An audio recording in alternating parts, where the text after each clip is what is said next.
Hello, and thank you for choosing to watch this presentation. My name is Jennifer Walsh Marr, and I'm presenting today with my colleague Jody Martin on our work on circumstances from the last few years, which we've titled Pomp and Circumstances, From Pedagogy to Research and Back Again. And it has been a journey. It started as a pedagogical question, which led to research, and is now informing our teaching. So a couple of summers ago, Jen pointed out that there was something really interesting going on with circumstances, and she was particularly curious about using probe questions to get at important details in the text. But we hadn't seen much theoretical or pedagogical discussion. So we started studying them and realized they were a far more significant part of academic writing, both in terms of quantity and importance, than is often discussed. And they're also often squeezed out of a curriculum or barely covered due to their peripheral position. And they're rarely written about in any depth, even in introductions to SFL for beginners. So building off Dreyfus and Bennett's 2017 article, we wrote another article called Pomp and Circumstances as well, which you can access through the QR code on the screen. In this presentation, we'll be talking about our observations from that article, as well as showing how we are each teaching with circumstances now in our courses. We both teach in the Academic English program at Vantage College at the University of British Columbia in Canada. And this is an enriched first-year program for international students who haven't quite met the language requirements for direct entry. Students get embedded, discipline-specific language support through their first year in our VAT 140 courses, and then move on to their second year of their studies at UBC. We both teach the same two-term course called VAT 140, which is intended to support students' language requirements in their content courses, but we're each in different streams. So in science, my course supports physics, chemistry, and maths in the first term, and science communication, earth and ocean science, and computer science in the second term. In arts, Jen's course has supported political science, history, geography, and psychology across both terms, and this year she's also working with sociology. And both of us have introduced a focus on circumstances in our courses. The challenge of focusing on circumstances is that there is far more variation in form for circumstances than there is for processes and participants. For prepositional phrases, they often get mixed up with clauses, especially when a preposition can be a conjunction, and they include nominal groups, which students focus on being participants. The adverbs is a mixed bag category for grammar, and so helping students to recognize anything that's not an ly adverb is always a challenge. And you have to be able to include nouns, which students will confuse with participants.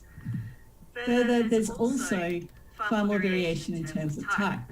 While processes only have 6 types, 5 if you don't include behavioural, participants have 11 or more, depending on whether you include 2 or 3 per process type. Circumstances have 9 main types and 20 subtypes, and that's following Halliday and Matheson's list. There are other lists with different configurations. So that's a lot to go through. I recently covered all these types in 2 two-hour classes, which is a lot of class time to allocate it before I even got to patterns of usage. And this is just if you're talking about ranking circumstances. You also have to figure out how to deal with embedded and post-modifying and other forms that look really similar to students. Pedagogically, in addition to teaching about ranking circumstances, we also expand our work with grammatical metaphor and paraphrasing to include circumstantiation. In terms of theory, our Pomp and Circumstances article built on Dreyfus and Bennett's 2017 article, which both helped me better identify ranking circumstances, and also with taking typical circumstance information and seeing where and how it manifests across different strata of language. Specific to building paraphrasing, we use grammatical metaphor as a tool in reworking the grammatical categories of ideas. Extending beyond nominalization, we extend grammatical metaphor concept to circumstantiation, expressing circumstantial information in different locations using different language features. We show how circumstances can be expanded into dependent clauses with finite or non-finite verbs, or compacted into post-modifying prepositional phrases or pre-modifying adjectives within the noun group. We represent these different layers, or really strata, with an analogy of nesting dolls. So while it can be easy to seem to get lost in circumstances at so many levels, in fact, accessing the difference between a dog chasing people on a bicycle and a dog on a bicycle chasing people is actually part of really key differences in technical, academic, scientific, and so on discussions. And this is quite a crucial factor that we've found. So in this section, I'd like to share some of the ways I've taught the role of circumstances within the text assigned in my affiliated arts courses. To begin with, I draw from students' assigned readings.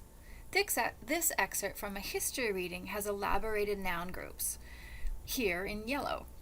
Earlier lessons worked on identifying the clause's processes, here in blue, and the participants, and then the head nouns of those participants. My introductory circumstance lesson references circumstances probe questions to illuminate the circumstances under which these processes occur. And we see that information and the detail built back into the original paragraph.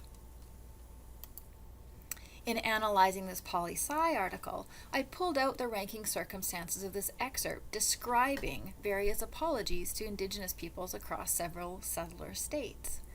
We noted how it built field chronologically across locations through significant use of fronted circumstances. Moving on to an evaluative excerpt, we highlighted the circumstances that indicated points in time and space. We note how the one in the middle here uses a metaphoric point in space to situate Canada's Indian residential schools within a larger pattern of colonialism. We then noted all the adverbs that indicated manner and judgment in support of the evaluation of those apologies and the manner in which children were taken from their homes. The final set were less common and yet rhetorically powerful example of circumstances situating apologies given in response to a Royal Commission on Aboriginal Peoples, an explicit acknowledgement that residential schools had been conceived of as tools of assimilation. This really brought home how even the unusual circumstance types are worthy of pedagogic attention, not least as an analytical tool to query the circumstances under which political actions are taken. Those probe questions were the focus of subsequent lessons in service of critical thinking. In this excerpt from students' psychology textbook, I dropped in several probe questions that would be useful in expanding thinking. Then reference previous lessons on grammatical metaphor. So while I had touched on circumstances in my course a bit before Jen and I started focusing on them, I really increased my focus in the last year or so, and since we wrote the article, and so I wanted to share some of the benefits I've found. So I'm framing the introduction of circumstances as part of an overall focus on technicality and precision in science. I realise that students in their first term aren't doing as much writing in their science courses, but they are having to read a lot of textbooks which have a lot of information packed into them. And so I put together a focus on clauses and logic and circumstances together to get access to all the ways that these technical details and often circumstantial information are packed into these sentences. I'm working with this to build towards that grammatical metaphor understanding of how we can manipulate this language onwards into paraphrasing and repositioning in term 2 when they need to deploy these technical understandings in their science communication courses and so on. And I found it actually really important to include those post-modifying prepositional phrases in particular as embedded circumstances. As this example shows, this is from a sentence from a chemistry textbook focusing on the distribution of electrons around a nucleus, using the metaphor of apples dropping around a tree in a certain distance from the trunk. And it was important for students to be able to clearly understand that the locations in that those last circumstances there that are embedded are about the number of apples or are about the ring. It's not the location of the summing. They're not sitting around the tree doing maths, but the number of apples are located where in each ring, where are the rings around the tree. Differentiating this can actually access really important meanings in science.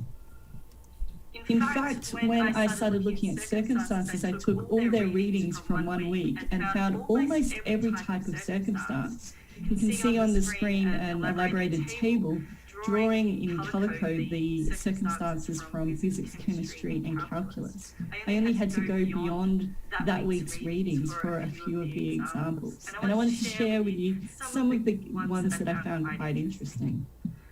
So unsurprisingly, in science, location is really important. It's really important in a lot of work on circumstances.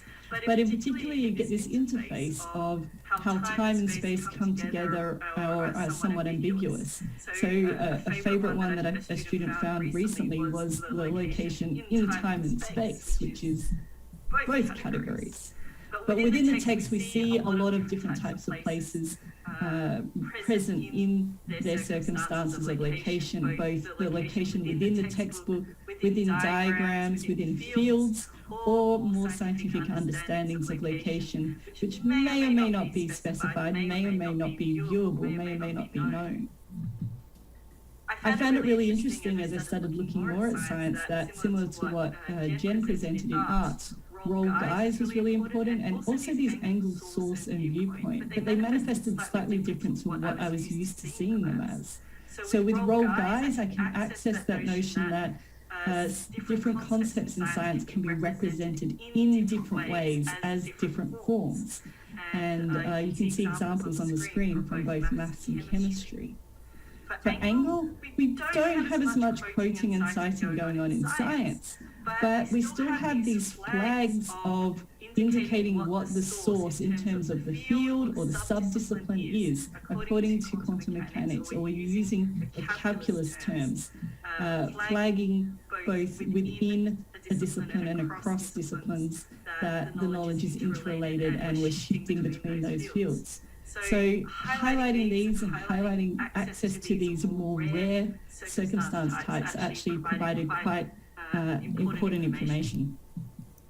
Lastly, I'm less confident about this category, but I found myself grappling with cause for half, not finding any examples, but then seeing these for a variety, for a proton, for electron, these prepositional phrases which indicated something that students had to calculate for. And so if we're including a view of prepositional phrases, almost all including circumstantial information, I had to account for that. And this is one way I've accounted for it, although they can also potentially be considered as contingency condition. So grappling with students around what are these prepositional phrases doing has actually provided quite interesting and intriguing discussions and debates with the students to better understand their texts in their groups as they discuss them. So my VAT 140 course works on developing students' metacognition around their learning through regular synthesizing reflections on what they've learned and how they've used it in their learning. And so these are selected student statements specific to some of the circumstance lessons. So in an analysis of Orientalism or exotification in Disney's film version of Aladdin, a group of students pulled this example from their history text to show how a circumstance of viewpoint situates an ideology. This student's course retrospective focused on the relevance of circumstances for general academic literacy. They drew from examples from geography and psychology, and talked about how these were improving their general text analysis and looking more closely at limiting or particularly relevant details in passages and their critical reading. So we've said that more research needs to be done on circumstances, and so we're trying to fill that empirical need. We started a project we're calling Problem Circumstances 2.0, or enhancing the circumstances for precision in student writing. And we've collected a corpus of our students' text both from within our individual Band 140 courses and the corresponding content courses that our courses support. So we have this huge corpus of hundreds of texts, and we're aiming to investigate the uptake, development, and transfer of circumstances from our courses into the content course assignments, and hopefully investigate how that develops over time. And we're in the process of working through our methodologies and systems for accessing and analysing this amount of data, and we're looking forward to see what it finds. So, in conclusion, circumstances help build precision and technicality in language. Therefore, pedagogical attention to a wide range of circumstantial information can draw attention to relevant contextual information, and therefore we believe that they deserve further attention in research and in the classroom. Lastly, here are some references informing and coming from this work. Thank you for your attention, and we certainly welcome further correspondence and questions from you.